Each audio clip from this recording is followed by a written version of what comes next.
బొమ్మలాంటి ఆమె పక్కనుంటే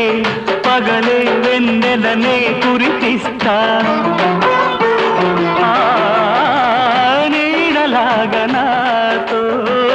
ఏడడుగులు సాగితే ఇలలో స్వర్గం నే సృష్టిస్తా రసరమ్యం ఆ రాగ విలాసం రసరమ్యం ఆ రాగ విలాసం వసివాడదు అది ఆ జన్మాంతం అందమైన నా ఊహల మేడకు ఆవిడమణి దీపం